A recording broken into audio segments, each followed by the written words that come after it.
Today we're talking about lending and real estate in South Orange County. I'm Kelly LeClair, and joining me today is Carlos Zepeda with U.S. Bank. Thank you so much for coming and chatting with me today. Absolutely. Thank you always so much for inviting me and giving me the platform to talk about U.S. Bank and mortgage and everything when it comes to home lending. So let's just jump right into it. What are some opportunities? I think we have a lot of, doom and gloom in our industry right now. Transactions have been down, interest rates have been up. So what are some opportunities that you're seeing for folks who are looking to make a move or get into the market? Yeah, so I think market points is this. Let's talk about where the market is right now compared to where we saw it, 2024, and we're moving into 2025. Election is done. Everything's kind of moving forward with that. We did see interest rates tick up in the fourth quarter, stabilize in the first quarter. We do unfortunately see that kind of stabilization happening for the first 6 months of the year, but we do see interest rates improving after that. Market rates right now, anywhere between 5.75 to 7%, just depends on what you qualify as a parameter and what you're doing for your home loan, whether it's purchase, refinance, investment, primary property. But opportunities that are available are, you can really maximize yourself by using the equity in your home, maximize yourself by taking a look at your full mortgage planning scenario, where your debt is, and what allows you to get the best property when you're going to put yourself in a position to purchase your next property. And what about for first-time home buyers? Because the rules, the limits, everything's constantly changing. Yes. So what are you seeing for someone who's just, first time getting into the market? Yeah, so the great news is the mortgage loan limits actually increased. So the level of what we can lend increased. So you have standard conventional conforming loan limits. They change year over year over year. As inflation goes up, property values go up, that has to change. So we saw that now the national average is 803,000, or just around that number. The high cost areas. And to clarify, that is the amount you can lend, or is that their purchase price? That is the amount that they can lend. Okay. So now you can put 5% down and buy an $850,000 property. Whereas before it may have required 10%. The extra news with that in Orange County, high cost living areas, Orange County, San Diego, San Francisco, LA County, that has gone up to 1.2 million, just over that. So now you're talking about a purchase price of 1.3 for a first-time home buyer. I know that sounds crazy to even put that out there, but that's the market that we live in. So the math is to review. So let's say you're a first-time home buyer, your purchase price can be about 1.3. Correct. And your down payment would only be 10%. Wow. I mean, that opens up a ton of more doors for you. Instead of being limited to a $600,000 loan, right? A $700,000 property. Now you're looking at a $900,000 home, right? A $1.3 million home, just depending on where your scenario is. And really, if we are talking in Orange County, which this is our market, this is where we work, where we live, what we know, the average, I would say, sales price that we're gonna see, whether it's coastal or inland, is gonna be around 1.1 million. That's the average, as far as that we're seeing. The average loan, 900 to 1.2 million. So it makes sense with these cost index prices that we're seeing, with these loan amount increases that we're seeing, that's the natural step. Gotcha. And so for first-time home buyers, like to qualify for that type of loan, what does that person have to have? How tough is it to qualify for that large loan? So I think that the parameters around a conventional Fannie Mae, Freddie Mac loan, which is just your standard conventional conforming loan, I think that the parameters are as easy as they've been in a very long time. Debt ratio can be up to 50%. What does that mean? It means that if you make 10 grand, your total debt, mortgage, property taxes, insurance, credit card, all other debt can be $5,000. So that opens you up to significantly more of a property, right? Your credit score can be as low as 620, 660, 680, just depends on the lender, right? And it allows you to put yourself in that position to look at a much higher cost area that you normally would have stayed away from, right? So instead of maybe looking at a more inland property, you can look where you want to live. You can look in the Alisos and the other areas over here. Before you were like, I don't know if we can afford it. Well, now you can. Right. You don't just have to look at a condo. You can look at a single family residence. That's great. I mean, that's a big jump from when I was 10 years ago, thinking like what it was.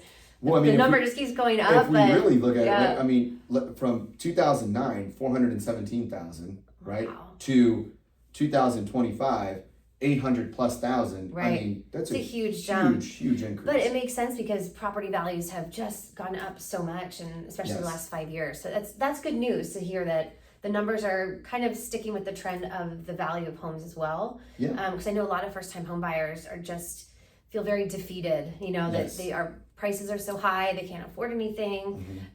So that's great news.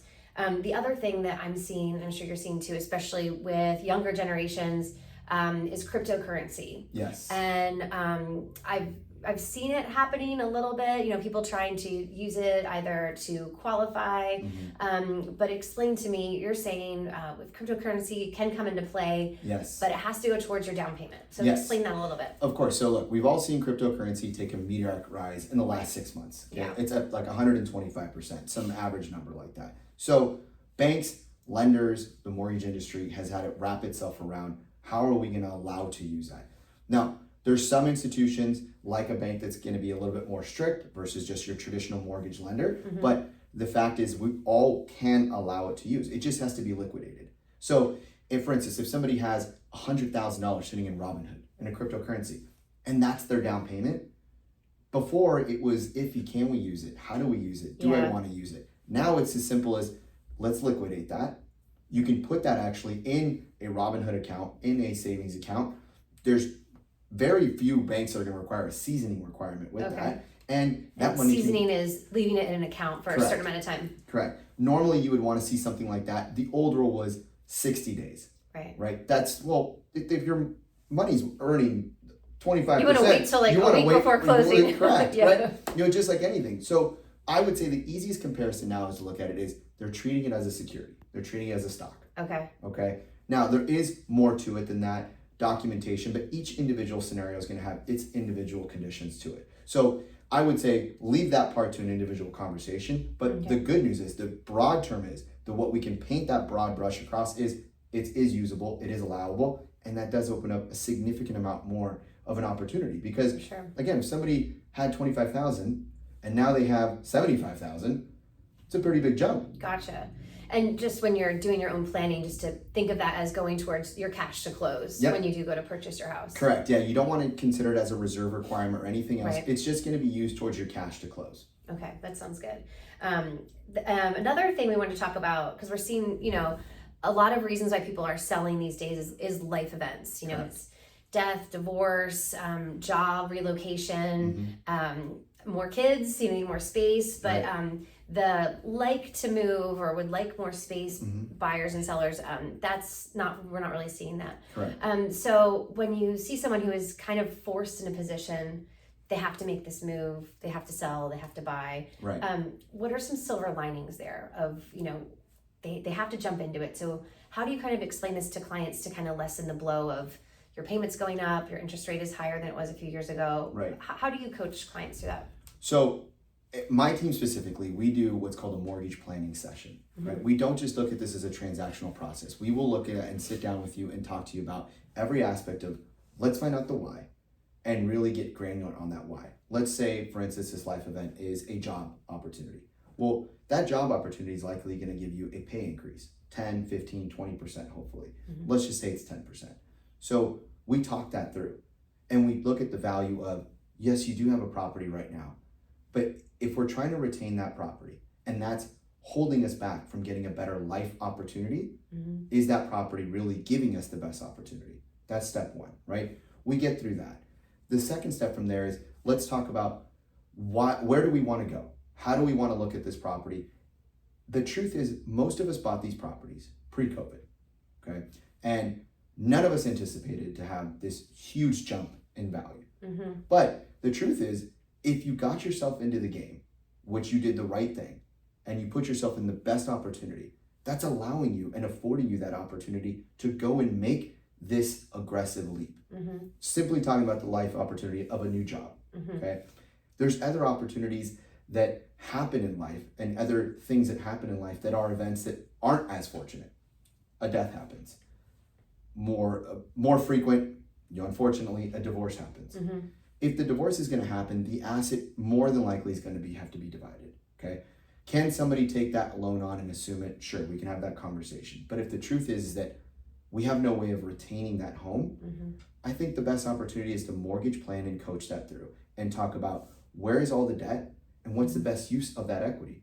Because if we can go to somebody and say, look, you have $1 million and you owe $500,000. We have $500,000.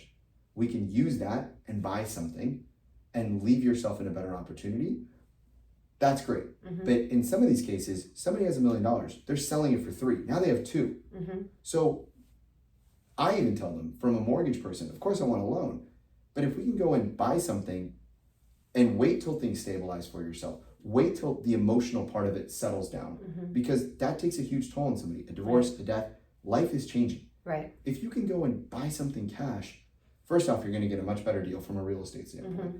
Secondly, you're going to put yourself in a better position to make less emotional decisions Mm-hmm. and start thinking more forward thinking with the right part of your brain of planning to be in the best debt service for your family and for yourself. Mm-hmm. Because you don't want to make an emotional decision while you're emotional. Right. And you also talked about with this, mortgage planning of, maybe it isn't to go buy something. Right. Maybe you're using all the equity that you gained these last 5 years in another way to help kind of better your life. Yeah, I think, look, if you can look at exiting out of the property and going to look at a rental property and paying off all your debt, clearing your debt, resetting yourself, allowing yourself to put yourself in the best position possible to purchase the next property, there's nothing wrong with that. Banks are at a standpoint right now where savings accounts, CDs accounts, everyone's paying 3, 4, 5% Mm-hmm. across the landscape. That's incredible return on your money for not doing anything. Mm-hmm. You're not risking your money either. Mm-hmm. It's a low risk return on your money.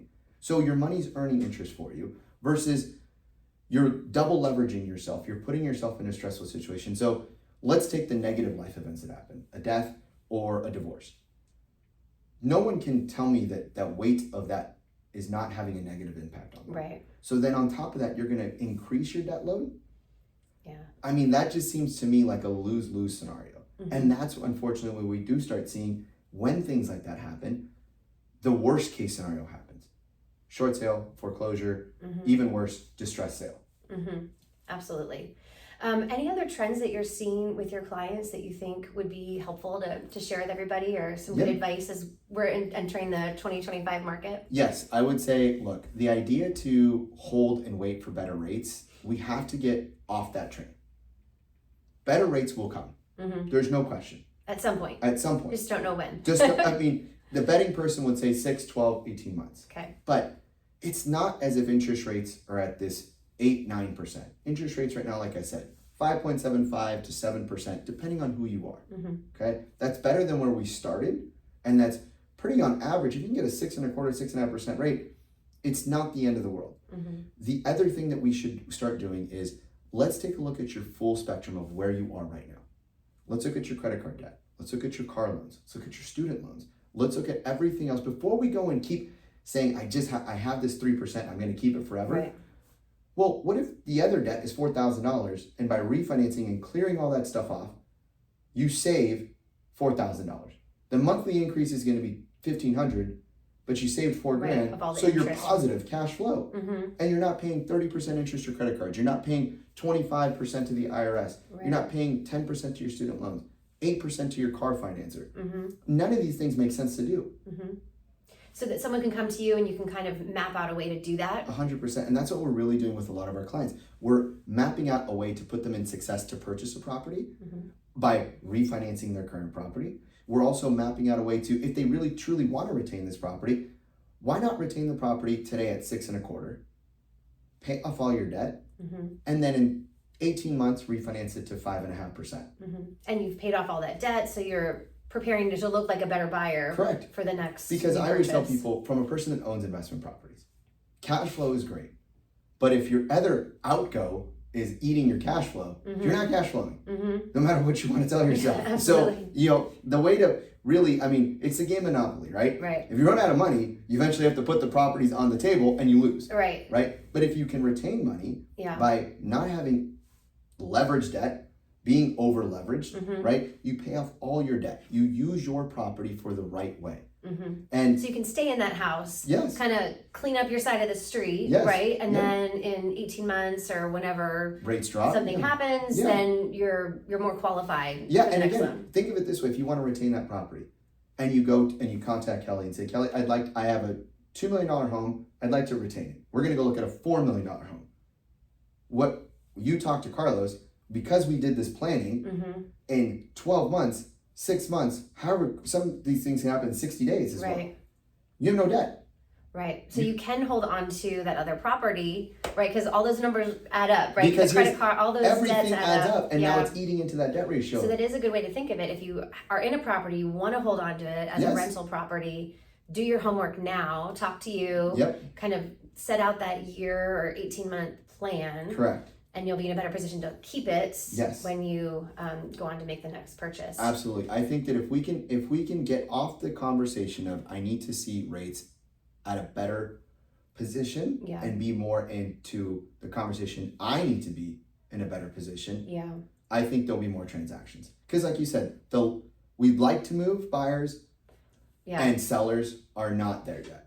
And we saw a very small glimpse of that when we had the market kind of flip when rates did drop in July, August, September. It was short-lived. It went like this. But we did see, the good news is, from a real estate and mortgage trend, we did see it. We were all thinking it would need to be at 5% for those people to jump. Right. It went to 5.5% to 6%.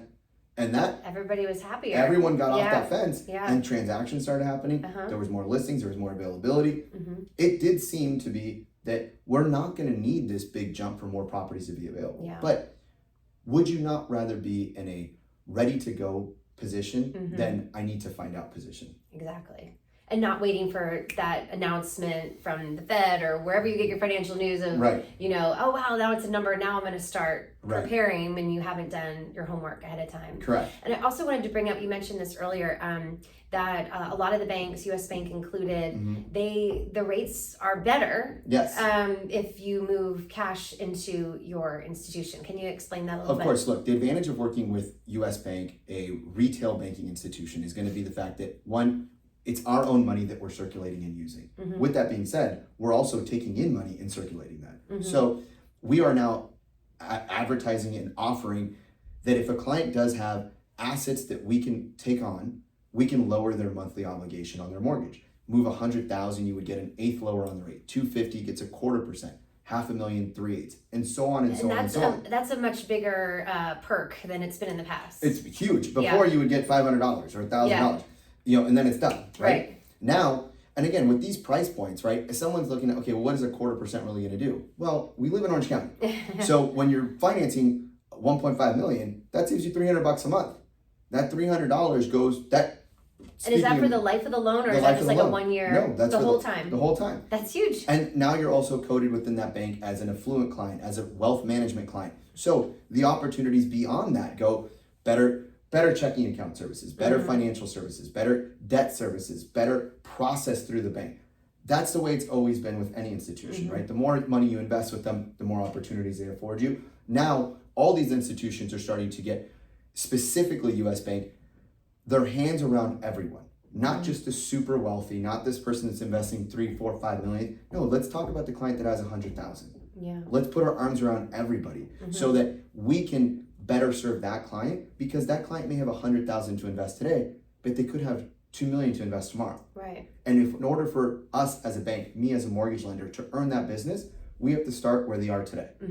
I love that. I think that's great. Just kind of give more opportunities to everybody. The first time home buyers, people who have an extra 100,000 to put in the bank. I think US Bank has done a fantastic job positioning itself to work with first time home buyers, a grassroots efforts with that, a grassroots efforts of working with the next generation, right, that's coming up, and all these kids, and I get to say kids because, you know, I'm part of the old generation now.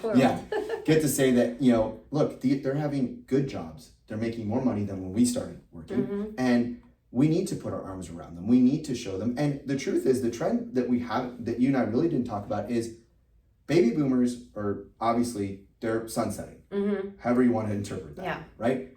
The next 2-3 generations, what used to be, we're waiting to get married, we're waiting to buy a house, we're waiting to have kids, that whole conversation's changed now. Now, people are getting married at a younger age. People are having kids at a younger age. People want to buy a house. Or single and buying a house. Even much more common. Yeah, single and wanting to buy a house. Not waiting to get married. They just want to just be in a home because they're looking at a rent and saying, I'm paying $4,000 and I'm not really seeing the value. I'd rather pay $6,000 and own my own house. So if we can really map that and say, okay, you're a first time home buyer, you have 10%. I mean, with a platform like US Bank, you can look at $900,000 home, $1 million home, a $1.3 million home, a $1.4 million home. I mean, that's life-changing. And those opportunities exist here. I mean, they're hard to find, but they do exist in South Orange County, even at that price point. So, and I do think those opportunities, promising. I think those opportunities are, the conversation's changing, where the excitement is there that there are clients available to us. It's just, some of these clients don't know that information is there. Right. So doing things like what that's you're what doing, we're here for. Yeah, doing what we're things, spreading the word. Doing what you know. do is so transformational to what is not the industry norm. Yeah, it's great to post highlight reels of beautiful homes and so forth, but not all of us can afford a $30 million cliff home.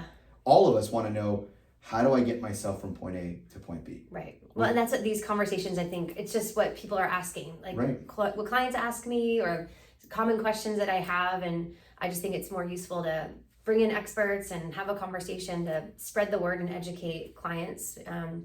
Because then when they get into a transaction, they are more aware of what the opportunities are. 100%. So, yeah. 100%. Well, thank you so much for your time. I appreciate it. Of course, I always enjoy our conversations. Always enjoy working with you. You're the absolute best. So Thank you. You're the best too. And you always close on time, which I love. Yes. That is important. That's so important. That is important. Well, thanks for watching, and we'll see you on the next conversation. Have a great day.